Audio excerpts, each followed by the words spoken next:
Hello, everyone, and welcome to another episode of Exploring You, our podcast that helps you navigate the personal development jungle. Today, we are talking to Jeanette, who is a HR professional, and she has been made redundant 8 times in her life. She talks about how HR is impacting on mental health, especially when it comes to redundancies, but also how these changes had a massive impact on her overall well-being. Learn from Jeanette how Reiki can help you de-stress and what it takes to finally turn around your life. If you are at a crossroad in your life, then this episode is for you.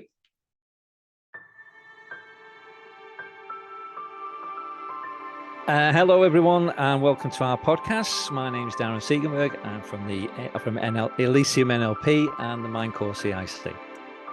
And I'm Alexandra Katzer, nature coach and forest bathing guide. And as you know, our podcasts are all about mental well-being and all things mental health and obviously mind-body connection, etc. And today's guest is my lovely friend Jeanette Dean, who's with us today. I say friend, but she's gone and moved over to Turkey and not even got an invite.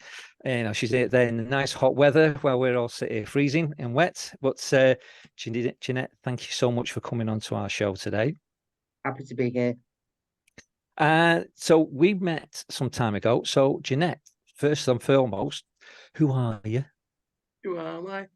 So, who are we? Yeah. So I'm Jeanette, obviously. As Darren has very kindly introduced me. I am a Manchester girl, born and bred. But about 18 months ago, I moved out to Turkey for my sins, which was a big decision in my life. I'm a mother of one. I'm a health and safety human resources manager by profession. And I'm also a holistic therapist, Reiki master, and lover of life, basically. So yeah, and most importantly, I'm a rock chick. She sure is. Believe me, she is. I am. Oh, it's great. Yeah, I mean, obviously, we've known each other. What? How long have we been known each other now? About 8 years, 7 or 8 years, Darren. Crikey. Yeah, it's great. It's great. Yeah. Absolutely brilliant. And we've gone over a lot of stuff since when we first worked for First Buses. I was on the safety behavior program, coaching on that. You were doing the HR. So HR, I mean, we talk about people's mental health and etc. and the well-being. HR has a big influence in that, I suppose, in a way, doesn't it? Absolutely. Yeah. I mean, mental health and general well-being and health really has only been a big part of HR for probably the last, if I'm honest, probably about the last 10 years. And it's sort of gradually become more and more important as time has gone on. I think the Equality Act of 2010 was the first sort of real sort of instigator of that becoming the focal point of people, because before HR was known as, you've got your Devil Wears Prada sort of impression of HR managers. They would go around and just hire and fire people, and if you was in trouble, HR would be on your back, on your tail. I've had nicknames throughout my career, maybe deservedly, maybe not, and one of them was Slasher Dean, mainly because I used to go into a building and made people redundant or sack them, and that's what people believe that HR was about, and still we still have that unfortunate umbrella hanging over our heads, and HR is a lot more than that, but it's also predominantly now about health, well-being, caring for people, and ensuring that a company looks after its people as they should do. And people need to be aware of that. But obviously, I've got my other sort of sort of life, which is the holistic therapy side of things as well. So I'm very much involved with making sure that people are looked after, and part of the thing that I do is as a health and I keep saying health and safety, God knows where that's coming from a HR manager perspective, is to look at the holistic, the helicopter view of a person's health, well-being, and and consider them how they are in the workplace. So yeah, everything fits into one glove, so to speak.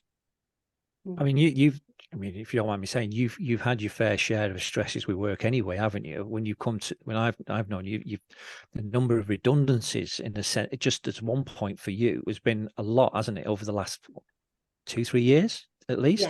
Yeah, absolutely. It's one of the to be fair, Darren, it's one of the reasons why I moved out to Turkey, because obviously the pandemic was an influence, but I just seemed to be making the wrong decisions in relation to the companies that I went to work for. I went working for First Bus with you, well, not with you, but I went working for First Bus, and we met there, and I thought that was a job for life. I joined there in 2015, thinking that's it. 2017, it's like 16 months later, I was made redundant. I think throughout my career, I must have been made redundant 8 times. And of course, I'm only 16, so that's that's a lot. No, seriously, I get you. 8 times being made redundant when you're the person who's supposed to ensure that that work-life balance is the right thing and people are looked after, etc. It's a kick in the teeth, almost literally sometimes.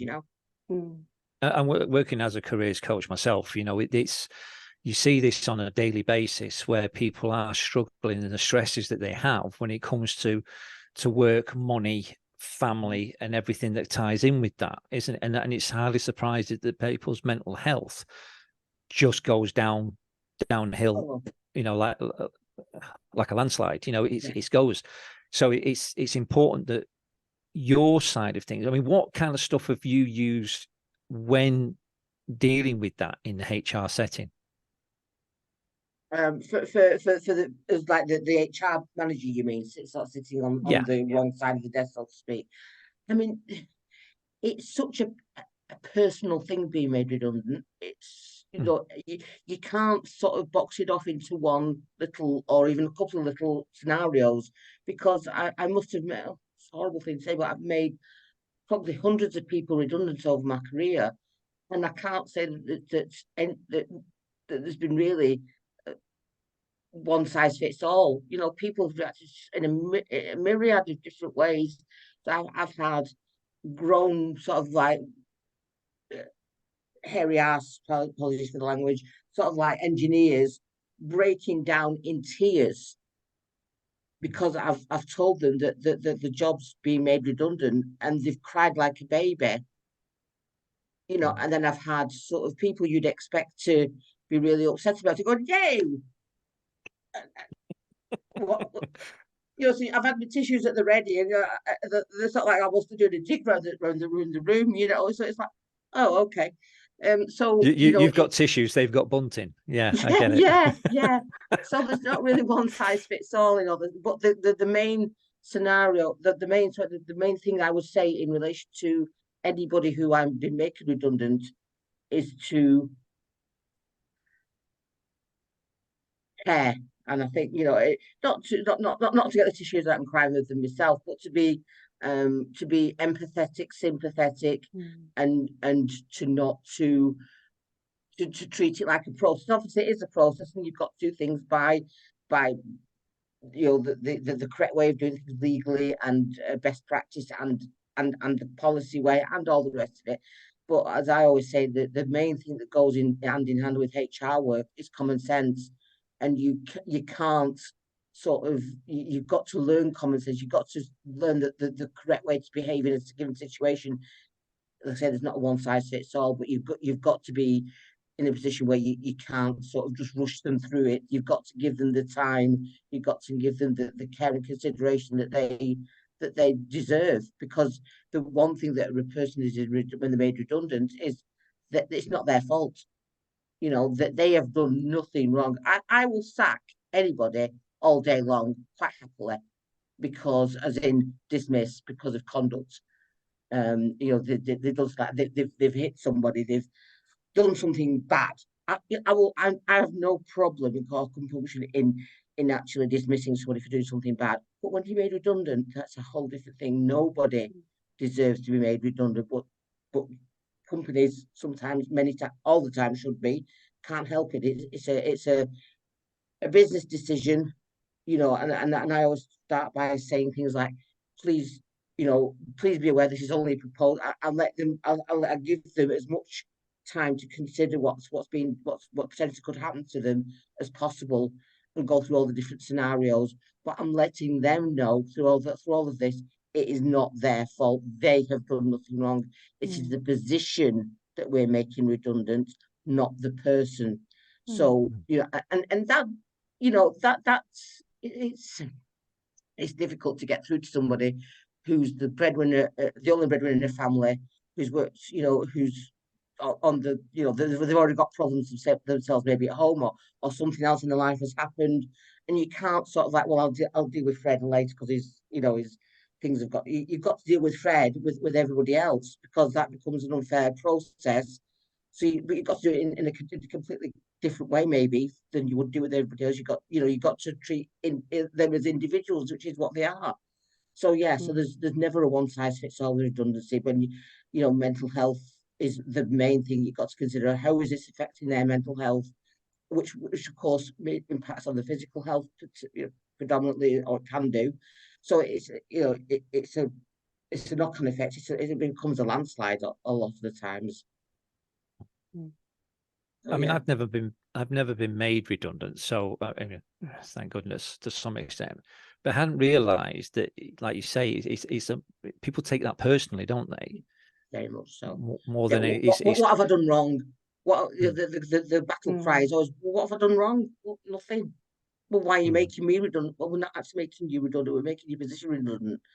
But who cares? They don't care, because their position impacts them as an individual. You know, a lot of times these decisions are being made, sometimes in another country, never mind in another part of this country. Oh, sorry, the UK. You know, it's being made by people who haven't got a clue what these people look like, what these people's positions are, what home life, etc.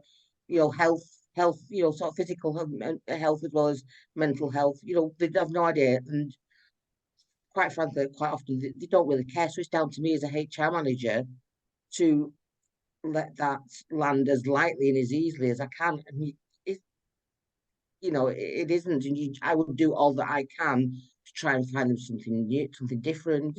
So, you know, to try and give them, if they don't want to stay, you know, if they can't stay in the current company because there's no, you know, alternative positions or suitable alternative positions, help them with the CVs, help them make interview skills, all that other additional extra stuff that makes a difference between just doing a process and actually being a decent employer, because I'm representing the employer.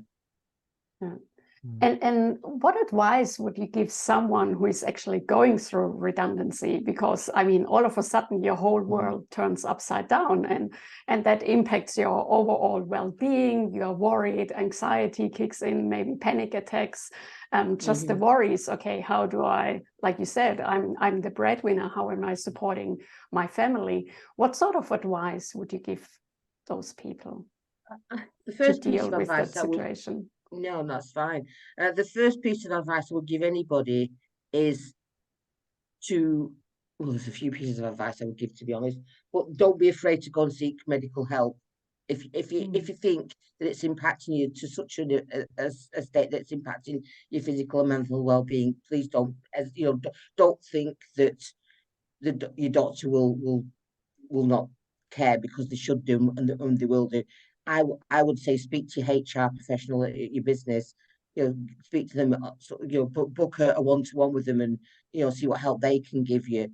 And a general piece of advice is, you will get through this. Or general comment, you will get through this. Think sort of like jumping into the holistic side of it a little bit, and you know, that sort of manifesting for the future kind of thing, is these things that I believe happen for a reason. If I hadn't been made redundant 8 times, I don't think I'd be sat here in Turkey right now. And and okay, things aren't easy over here. It's I'm looking for remote working in the UK, but here I am sitting in paradise. And people are people are quite rightly envious of that position that I'm in. So it's easy to get embroiled in a certain environment and certain set of circumstances and think that's the end of like the world as we know it. But there's don't be afraid of asking for help. Look forward rather than backwards, and be kind to yourself. Yeah. And I think it's so amazing to see that you moved from the UK to Turkey. And I'm sure we have a lot of viewers who probably have a decision to make as well. Okay, I want to change my life, but I'm not there yet. That there are fears are holding me back. Like, what was the process for you to get to the point where you finally said, okay, let's do this. Now I'm moving. Well, I know somebody who has lived many years, well, about 12, 14 years in Turkey, and we were very good friends. And I visited her on holiday many times. And so obviously Turkey was, a place that I loved. This particular town was a place I visited a few times, and it's one of those places, they call it Dalianitis. It's one of those things that once you get to Dalian, you sort of like get infected by a bug, and you got to keep coming back. It's one of those places gets into your blood. So I fell in love with Dalian anyway, and it was somewhere that I something that I'd sort of toyed with them, when I retire, I'll go move to Turkey. But I'd never done anything about it. So I get yet again, I'd come to the end of a contract which I thought was going to last a lot longer, but it didn't. The old story. And I'd just come to the end of quite a short-term relationship, but it was like I was just at a crossroads in my life. And I went to Turkey to visit my friend, and we were sat on the balcony one night with a cup of tea. No, sorry, it was vodka. That's right. And she said, so what are you going to do now with the rest of your life? And I said, I don't know. I really don't know. She said, so if you're sitting in your rocking chair and you like on your last sort of like last few days, what would you want to have done that you've not done? And I said, live here. So she said, well, what's stopping you? Beautiful. I said, well, my mum's, my mum and my daughter, really, they're the only two things that stop me. She said, so if they were on board with you coming out, would you do it? I went, yeah. That was the 24th of April. I moved out here on the 12th of May the same year. So less than a month later, I'd actually moved out to Dalian. Now, of course, that won't suit everybody. A lot of people need to take a lot more time to consider the right things to do. But I'm very spontaneous. I'm the type of person that will think about things and then go, yeah, I'm doing it, and just be off and do it. And I was in a position where, with the girl that I was friendly with, was in a position to be able to help me settle out here. So yeah, so it was a very, very quick decision time for me, but I've never regretted it. Never regretted it. Right. It's good that the point I'm bringing from this is when you look at the HR side of things, and I need to go back to that. You're talking about when you're dealing with somebody. The two things from that was, one, it's not personal, and two, it's not it's the position, not you. And then from that, you're looking at, well, what am I going to do next? So you kind of come up with the solution rather than the problem, in a sense. Yeah. Which is a phrase I use a lot. But it's a case of like, what do I do next? It's not a case of, what do I do next? It's like, what do I do next? It's more the way you put it. Yes. And then gone, right, I'm going out and doing this. Yes. So I've got to a point in my life. Now, what do I do next? Yeah. Is that right? Is that fair to say? Yeah, I would say so. Yeah, I mean, I think the stars aligned. It was like I said, I was at a crossroads. If I'd have been in a relationship, but didn't have work, I'd have stayed. If I'd have had the work but not the relationship, I'd have stayed. if my daughter had been younger and would been with her ex, I wouldn't have gone. If you, there's a lot of, and it just happened that everything came into alignment at that, at that given moment, which is one of the main, another reason why I advocate, sort of things are meant to be, it's about a path to follow and things are meant to be. So yeah, I'm not saying that everybody's going to suddenly move out to Dalian, although that they can't, because it's one of those places that just draws you in. But seriously, that's another story. But yeah, I just think that had it been maybe even a week later, if I hadn't gone up to see my friend, if I hadn't have done this, that, and the other, I would never have moved here. So it was just a matter of everything coming together. Yeah. When you talk about seeking help, now you've done a number of other things now, haven't you? You've done your Reiki, your NLP, you've done all this holistic stuff. Tell us more about that. I mean, what Reiki itself, I mean, again, it's not for everybody, is it? No. And people need to have an understanding of what is out there. And this is the whole point of these podcasts, is to find out what's out there and what can work for you. I've had Reiki worked on me, and I found it, I mean, back in the day, I was like, therapy, lie down, tell me about your childhood. I don't think so. So that was my mentality about it. But since doing NLP and a number of other things, opens my eyes to other things that other models are out there. And Reiki was something that I thought, well, it's like hypnosis. I was a bit off about hypnosis, but again, with Reiki, is it going to be real? And then when somebody works something on me, there was a certain point where I thought, wow, this is amazing, in a sense of how powerful it does actually work, because it can pick things out. So what would you say, what is the biggest thing about Reiki itself that can help everybody else? Reiki, I don't know if you want me to go into a little bit about what Reiki is right now, but yep. Reiki is a Japanese holistic therapy, and basically what's Reiki is based on is science. It's not based on religion. It's not based on hocus pocus or jiggery pokery or whatever. It is actually based on science. That every living thing is made out of energy. That's a scientific fact. Every living thing is made of energy. There's neutrons, electrons, and atoms, and all the rest of it.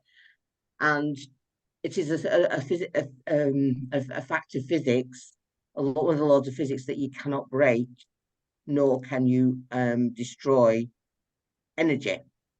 Okay, so and if you do, you get a nuclear explosion. So those are scientific facts. I have been attuned to a Reiki master level, which means that I undergo a ceremony, for want of a better word, which probably sounds a little bit hocus pocus, but bear with me. And as a Reiki practitioner, Reiki master as I am now, I go through three levels of attunement over a period of time, and those take me to a level whereby I can give Reiki to other people, and Reiki is energy healing. So I have been attuned so that I can it's not hands-on therapy. It's very much sort of not distant. Well, it can be done distance, but you tend to very very sort of lightly touch people. It's not getting undressed. It's nothing invasive at all. And every body has 7 major chakras going through it, through the top of the head to the base of the spine. And the chakras, with all your the things that are going on in your life, your disease, your trauma, your stress, whatever, and the chakras get blocked, and your energy flows through your body in a figure of 8, like the infinity symbol, if you like. And as it hits a chakra that's blocked, it can't get through. If something's blocked, the energy can't get through. So your parts of your body get very, very poorly affected by the fact that they've got no real energy going through them. They've got no power going through them. So what Reiki does in layman's terms is it unblocks the chakras, so allows the energy to flow freely again. So people come to me and I can do a scan on them and check whether or not which of the chakras is blocked, and unblock those chakras over a number of different treatments. But the underlying thing of it is about making sure that people's energy flow is free, and so that any disease that they have, which they obviously get the word disease, but that actually comes from two words, which is disease, allows a person's energy the chi to flow through the body. So it may be that the number of chakras are blocked, it may be that just one chakra is blocked, and people who find it difficult to speak and to communicate tend to find that the throat chakra is blocked. And people who are having emotional problems, the heart chakra may be blocked. People who's having relationship problems, it may be the sacral chakra, which is your pelvic area, is blocked. There's lots of different things, and obviously I'm not going to go into too much detail here and now because it's not there's other things to talk about. But basically, if it does nothing else, Reiki relaxes you. It de-stresses you. But if you've got any illnesses or any mental health or even physical health issues, it will help those as well, because it's allowing your energy, your positive energy, to run freely through your body, and which will help to fight, if you like, these negative areas, and this unblocks the chakras. So yeah, so that's it really in a nutshell. And people think, well, that sounds a bit rubbish, but it works. There's actually case studies and papers been written on how Reiki helps. It's cured people from cancer, or helped to cure people from cancer. It's done all sorts of things. Now, I'm not saying that Reiki, you should say, well, I'm not taking these pills, I'm not doing this, or the doctor said that, but I'm just going to go and do that. No. We work together with medical practitioners. We work together with, all the general sort of things that you would put out there as being help, to cure people or to help people. We work with medical science. We don't work against it, because it's scientific anyway. So why would we bite the hand that feeds us? So for me, Reiki is not about, because many of these charlatans, if you like, come on and they say, oh, not Reiki, but they take this medicine, and you don't need to take your pills, and you go away, and it's just a miracle. But Reiki isn't like that. But if it does, even if you've got nothing wrong with you, or you don't think you've got anything wrong with you, you'll come away from a Reiki session feeling much more relaxed, much more at one with yourself and with the world. So yeah, it's a very, very, very gentle yet effective treatment. Yeah, I mean, when it was one with me, it's my friend was doing it, and as her hands were just hovering over me, she obviously started from the head and worked her way down. And when she got to the chest, for some reason, I just felt like I was strapped down. I couldn't move. I mean, I was laying on a sofa. I could just get up and go. But at that point, I couldn't, because the energy was just pinning me down, and I just couldn't move.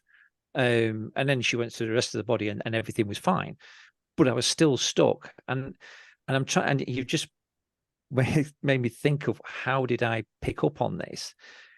For me, with my martial arts, I'm used to dealing with chi energy, and the energy that we use in martial arts has obviously impacted from the relationship with the energy you get from Reiki. So I get it. I absolutely get that. What other? I mean, what else? It's like you say, it's not intrusive. It's quite a spiritual stuff in a way, but it's quite mild. It's and when you are at dis-ease, creates disease, as they say. So you're getting that balance of clear cleansings in a way. Absolutely. And the key thing, I think you've touched a big thing there, is doesn't stop you from taking your medication. You're not asking people to just cut off and do things. You know, you've got to apply this in the right setting, just like with anything else. You know, you get that professional help, but also the professionalism from you as a Reiki master as well. I mean, you've done other things as well as Reiki, haven't you? You're lots of an different NLP things, practitioner as well, which is a big thing close to my heart as well. What other things have you done? So I've done a number of I've done a number of studies, if you like. I've studied many things, but holistic therapy wise, I'm an Indian head massage practitioner. I'm an Oriental face massage practitioner, and I'm a reflexologist, which basically is working on your feet, which represents your body. So, you know, I'm very much those are the three major things that I do. Or sort of four if you include the Reiki. But those four things to me, I know how to massage also. Obviously, I can do, but even though I'm not accredited with them being I'm a Swedish massage, I can do. You know, I know how to do it, but I'm not trained. I'm not trained that, so I would never ever, you know, sort of give it. You know, sort of tell somebody, I'll give you a Swedish massage, because that would, you know, I wouldn't do it. I don't know how to do it correctly, so I wouldn't put myself in that situation. I'm too ticklish. Yeah, pardon. I'm too ticklish. Can't do it. Can't do massage. Yeah, too damn ticklish, especially my feet. Don't touch my feet. So you don't go through reflexologist then, mate. Oh well, never mind. No. So yeah, and I was an NLP practitioner as well. You know, so and I was interested in NLP for so many years. And probably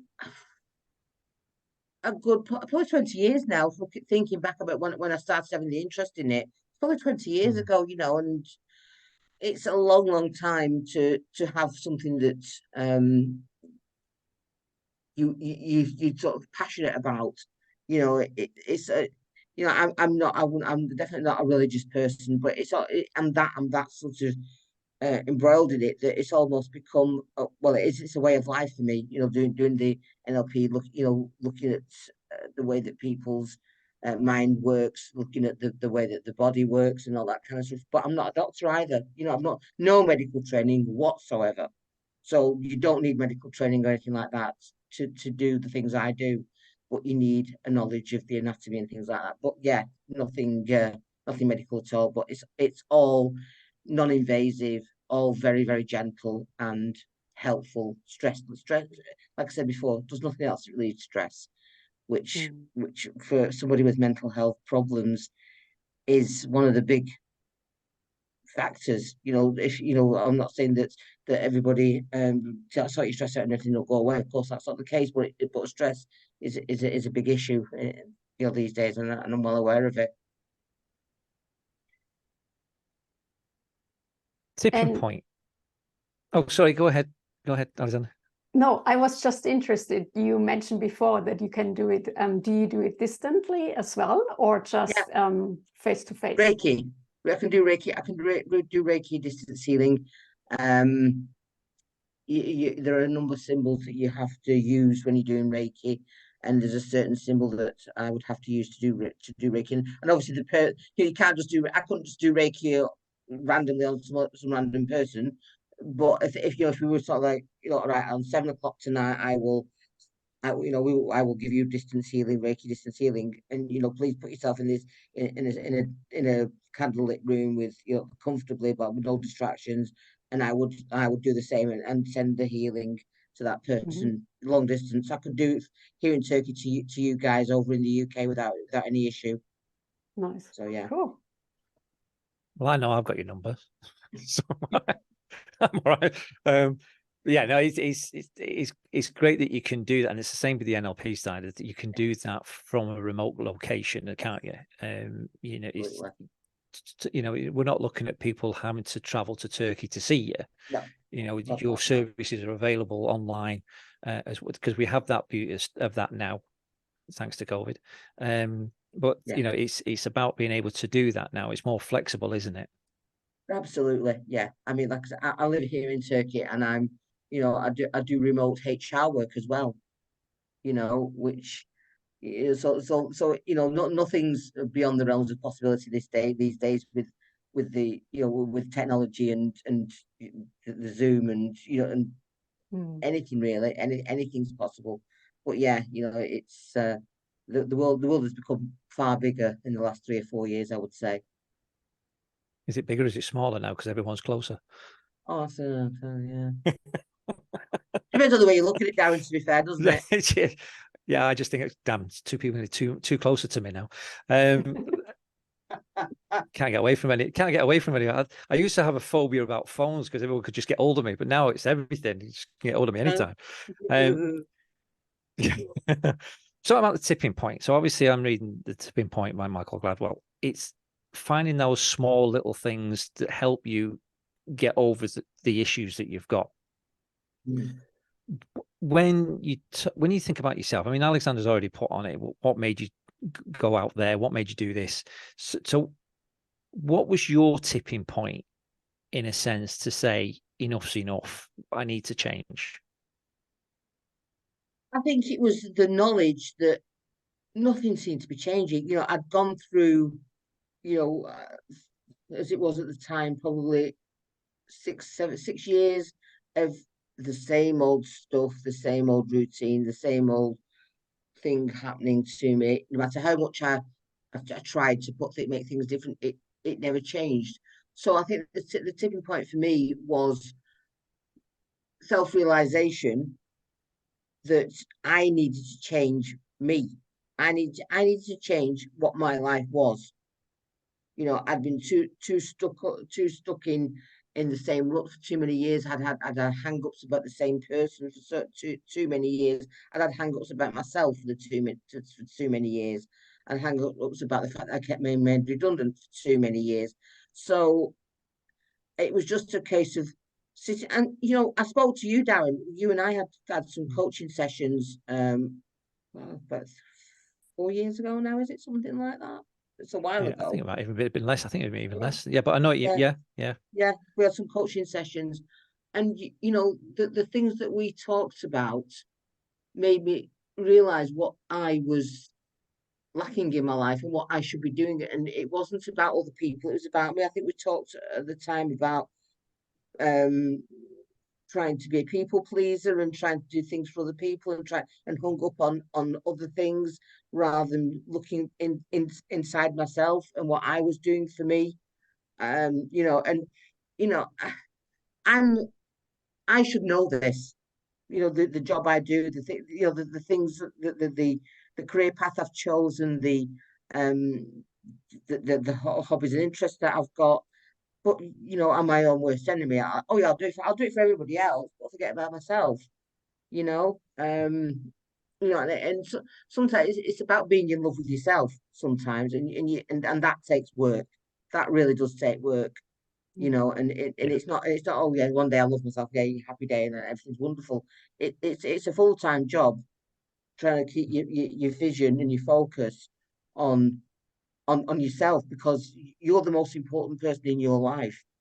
And without you sort of looking at internalizing things and looking at yourself and where things are and where things should be, and deciding to make subtle changes initially, maybe, and then making bigger and bigger and bigger changes till one day you're actually living in another country with a Turkish partner who actually I would never have had. I said before, my friends said, you'd go right over there going outside the country, meeting up with all these gorgeous Turkish men. Nah, I'll never know of a Turkish. Anyway, here I am with a Turkish boyfriend. But anyway, but so you find yourself, if you've got the confidence and the drive and the self-will to look inside yourself, you find a whole new person. A person that you want to be, rather than the person that you think you are, and then suddenly you realize that actually this life's all right. Actually, I've got my doesn't life's still life. Life still throws challenges and issues your way, but it's how you deal with those issues, and that's a great part of life, and being open to help from wherever you want the help from, and just listening and understanding yourself and other people's experiences as well. I also think the find metaphor. Oh, sorry, go So, ahead. I was just going to say, it just reminds me of the metaphor of a painter and decorator who goes out and does everybody else's house, but then doesn't want to come and down and do his own. So I get you. You know, we've all been in that position where we're all conscious of helping everybody else and forget about ourselves. And professionals like us, you know, we do exactly that. You know, we're too busy fixing everybody else that if we've got an issue ourselves, we kind of brush it aside in a sense. Don't Absolutely. we? Yeah. I remember when I worked at First Buzz down, I don't know if you remember my boss, lady by the name of Tracy. She's probably the best manager I've ever had, because she used to say to me, how are you? I said, no, how are you? You know, and she actually genuinely cared. She made me recognize that I've got a sleep condition. She made me. She actually made, but she, in any other company, they probably would have dismissed me because I kept falling asleep in meetings. But she didn't. She actually genuinely cared, because she knew that it was whatever was wrong with me. It wasn't my fault, but she genuinely helped me, you know, and I genuinely think that she was the person who helped me start this journey of self-realization and self-care, because she didn't look down on me or tried to be negative. She was very, very positive influence in my life. So, and of course you were, down, because we became great. You and I became great mates at First Buzz. And sometimes there's some days where you come into my office and start not physically throwing things, but your frustrations were there, and vice versa. So and I think that's important in your life as well. That you have a mate, whether at work, at home, wherever, to actually somebody who you can talk to, who makes you feel like you can just be yourself. This is one thing I'm trying to get across, especially with men, is being able to be open and talking to somebody. You go to the right person, obviously. I mean, a lot of people don't want to talk to somebody because they don't. The good thing about you, you talk about Tracy, and she was a really nice person, as a manager. But you've also got to have that right person to be able to approach, who's not going to be coming back with you and saying, well, you need to do this, this, this, and this. You kind of sit there, you talk, you let them talk, and you listen, and you find the messages, you find those triggers that are helping somebody, and you kind of offer them, you get them to come up with the solution, because at the end of the day, it's only them that know what they can do for them. Absolutely. That's what coaching is all about, isn't it? Yeah, it is, exactly. But it's being able to go to somebody and vent and let off the steam and express what it is that's wrong and what it is that's troubling you. Because if you don't have that, it becomes suppressed, and then it becomes even worse. So yeah, it's reciprocal. That we've been mates for a long time now. So, and there's always been that connection with us, I think, from the get go. And it's somebody you can trust to talk to. Exactly. Yeah, and that's what many people.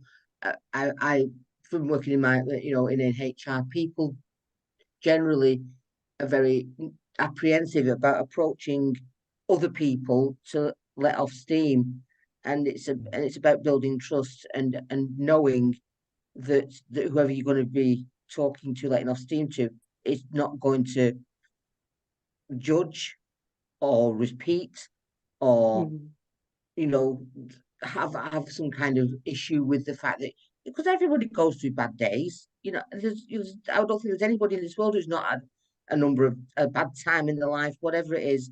And people and I think that people like you, Darren, in what you're doing, and you, Alexandra, and what I do, there's just too few of us, but we need to spread the word and get this get this sort of thing out there, and so that people are aware that that there is help out there for whoever needs it, and you don't have to talk to a medical person. You can just talk to people like us who will actually not judge.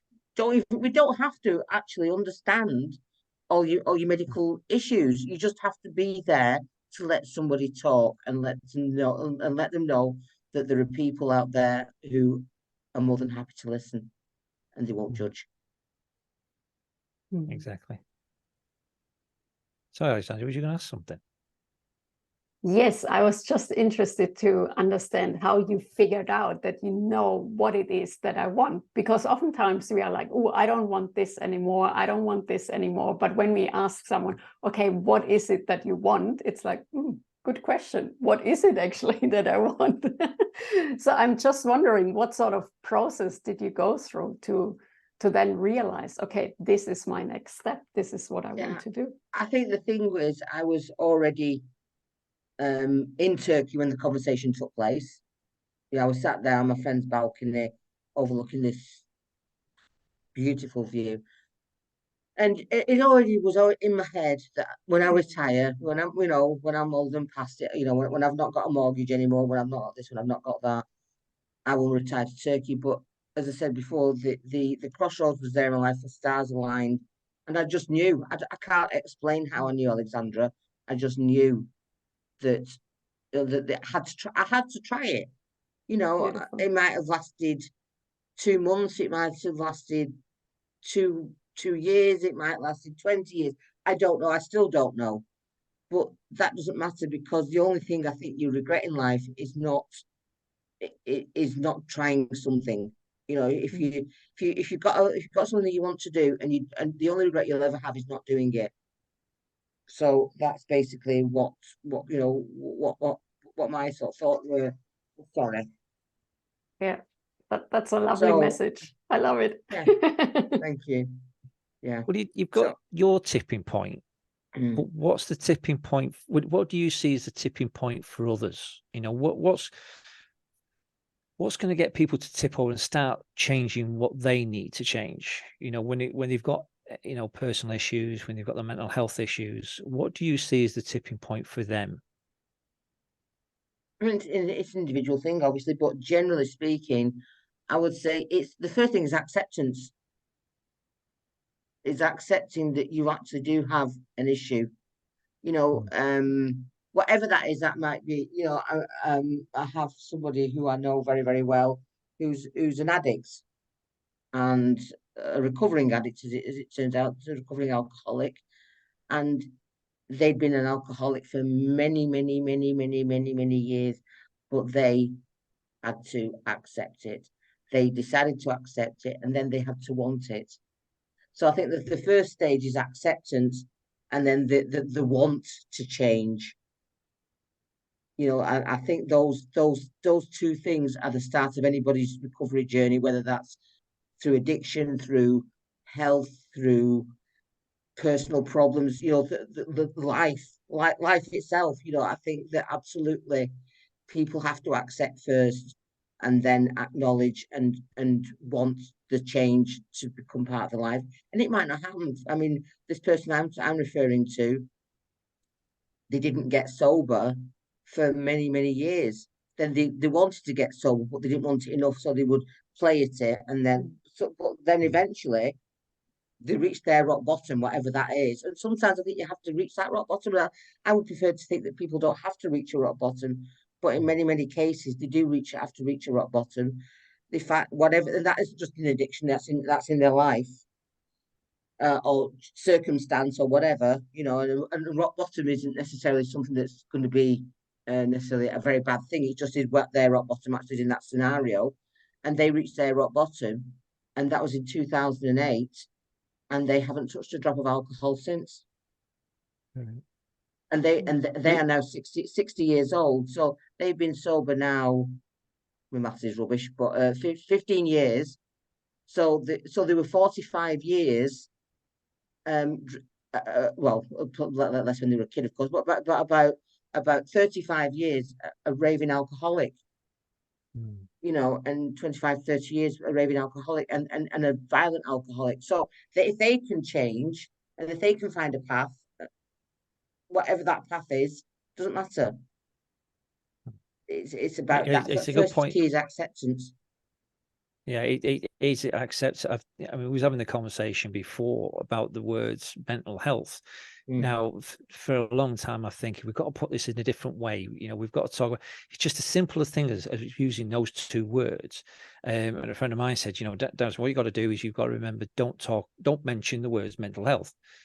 But there is a stigma about it. But the more I think about it, is the fact that accepting you've got a mental health issue.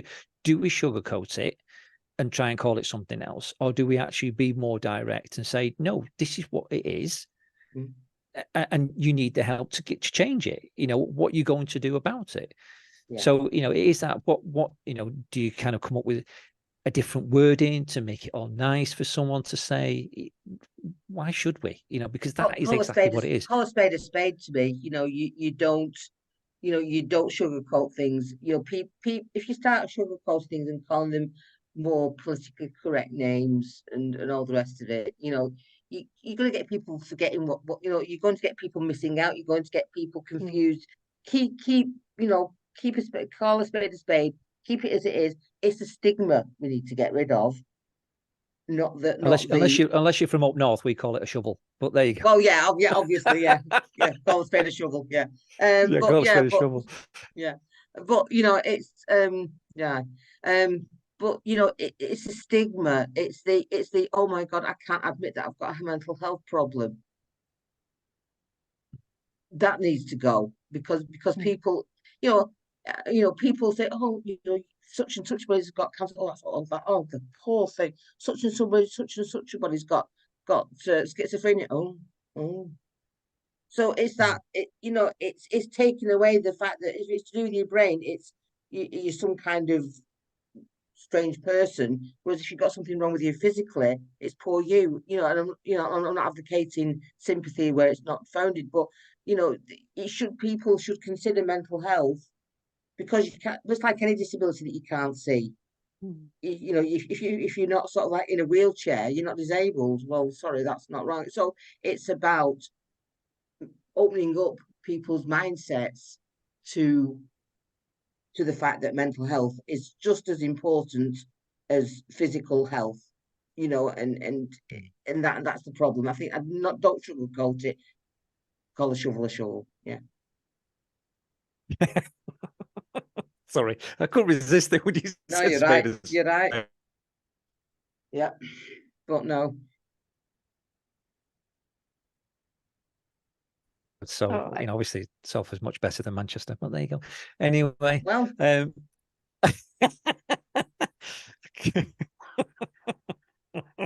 you play time. Good job. You're in Turkey and I'm here.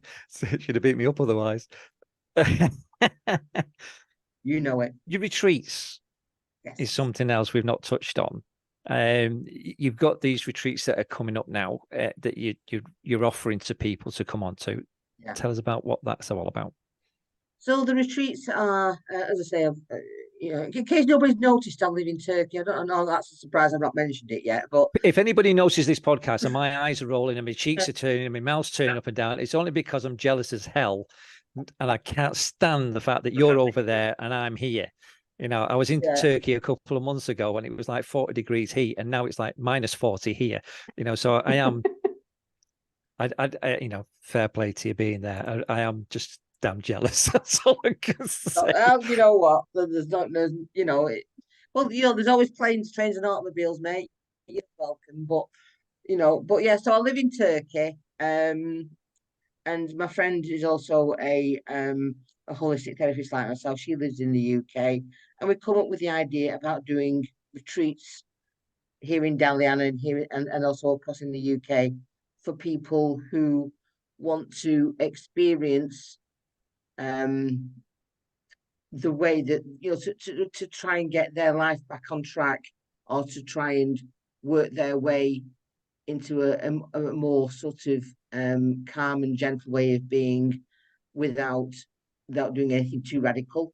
You know, we book a villa. There's between 8 and 10 people who come on our retreats, and we have the opportunity to not only have holistic treatments and workshops and things. The most recent ones we're doing are called Vibrant Tribe, which is basically about raising personal vibrations, which is back to the energy again.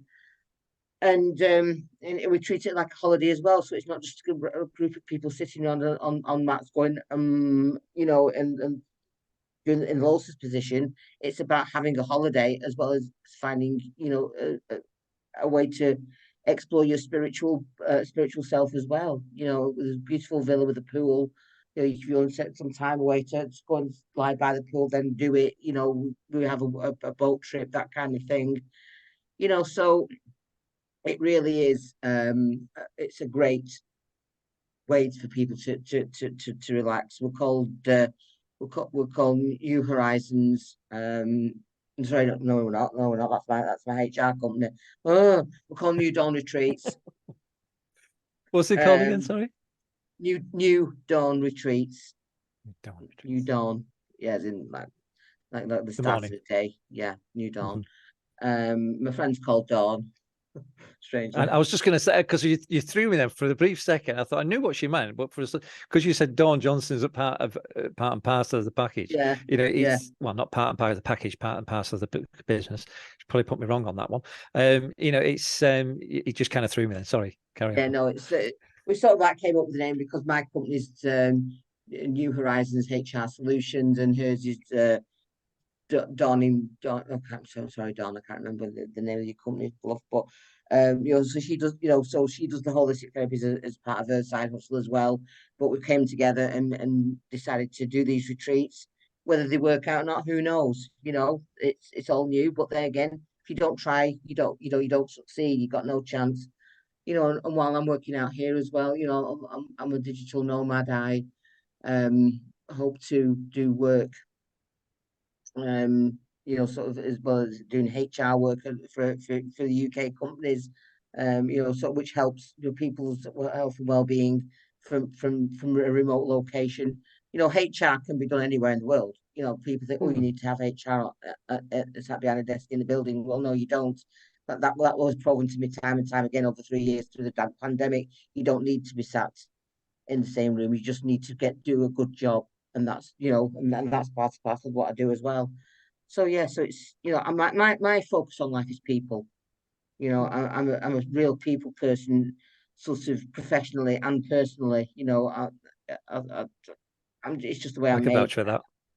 Yeah, I can vouch for thanks, that. Darren. Thanks, Dad. You know, it's to me, people are the main part of my life. That my family, my friends. You know, and I really embrace the what people bring to my life, and I want to give that back as well. Brilliant.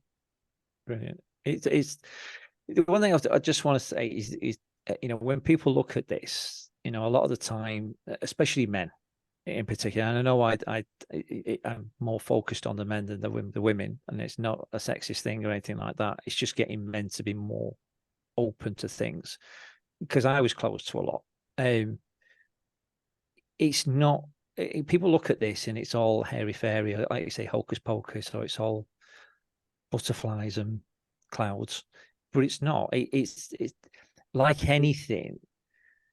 Even if you go to a doctor, you know, he will give you a course of medication.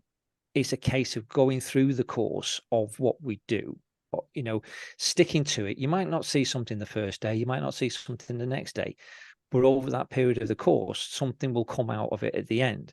And it's the same with, you know, like any holistic therapy, whether it be spiritual, whether it be NLP or anything like that. If you run the course, it will work. You know, it comes across that. It's about taking that mindset away from what you think it is and finding out what it is, in a sense. Yeah. And like I say, you know, people might, especially men, might think it's a bit all in the clouds, but it's not. You know, you've got to have an open mind to be able to go to these kind of these retreats, or to have that kind of therapy, if you want to call it a therapy. Again, that'd be another word that people don't want to go by. Yeah. It's about running the course, isn't it? Yeah, and giving it a go. Yeah. What if you got to lose? The worst that's going to happen is you come out as super relaxed, and you know, with a, you know, there'll be a shift, even if it's subtle. There will be a shift in mindset, in the way that you are, sort of, in your whole being, there'll be that more of a relaxed undertone, and and so it's a start. Sometimes you just need that start in life, whether it be sort of medical, physical, or spiritual. You need that start, that kick up the backside, metaphorically speaking, or sometimes literally, to make things work out for yourself. And sometimes you have to do it to yourself. But well, there's only you who can do it at the end of the day. It's about you. Right. There's only the only person who can change is you. Exactly. So, Yeah. Absolutely. Anything from you, Alexandra? Not for now. I think it's a great idea with these retreats as well, taking people out of their regular environment to a new scenery, new setting. Your mind works differently. You can change processes so much quicker than in your regular environment. So I love this retreat idea. It's very beautiful. Yeah. Thank you. Really. Yeah, It's nice to be validated by other people. I mean, we've never met before, Alexandra, but and I know Darren would say if he thought it was if he thought it was something that wouldn't work well, but because it's one thing I've always found with Darren is he's always been brutally honest, and rightly so. So yeah. Don't say that. You've gone from me throwing things around the office to now being brutally honest. It's like I don't even know you, Darren, isn't it? Oh, I tell you, honestly, talk about some this is what you call a friend. You know what I mean? Puts me down, Gumazoo's away. Gunza lives, keeps on rubbing in that she's in the nice hot country. I tell you, you don't even get an invite. I tell you, it's not fair. Oh, the dums. Honestly, yeah, poor Diddums. Got a bottle of poor Diddums. There's only a few pills left. Right, 5 minutes of fame then. So you've got 5 minutes of fame, right, to tell everybody what you've got, what you're offering, your businesses, everything, contact details. Tell the world. Go for it. Okay, so I would, New Horizons HR Solutions. That's my HR business. I'm remotely based, but I'm a 25-year plus HR expert, dealing with everything from the HR point of view, but focusing, because of the New Dawn retreats that my friend and I are involved in. Very definitely dealing with mental health, mental and physical well-being, and about looking forward, and rather than backwards, into a more positive and fulfilling future. My email address is Jeanette at newhorizonsHRsolutions.com. All one word, said as it's spelt. And the email address for the for New Dawn Retreats is info@newdawnretreats.co.uk. So both these, both my other services that I offer, I deal with NLP coaching, all sort of employment relations advice, all that kind of stuff from a HR point of view, as well as the holistic therapist. So I'm not a one-trick pony. I do many things. It's all about people. If anyone's got a people problem, I'm your gal, kind of thing. So yeah. Brilliant. Alexandra, anything? Fantastic. Sounds great. Yeah, just one last call to action. If you liked what you heard, give us a like or a comment, and we hope to see you again in the next session. Yeah, so I'd just like to thank the sponsors for the Mind Core. We're looking at PromoDoodle, the Professional Bodyguard Association, the Burnley and District Motorcycle Club, and Mira Gervacio. I hope I pronounced that correctly, Mira.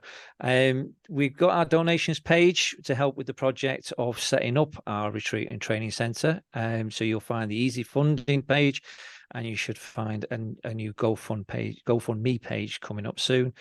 And like Alexandra said, please contact us. You can get us at the Mind Core, that's CORPS, by the way, at gmail.com. If you want to get in touch with Alexandra, you can get her on Alexa@alexandrakatzer.com. There you go. And so thank you very much, Jeanette. And everybody, when you have a look at the podcast and have a listen, please make a comment. Be gentle with us. Press the like button, not the dislike, and share by all means and let everybody else know about it. Jeanette, thank you for being on the show. It's been an absolute pleasure to see you again. Yes, despite you being over there.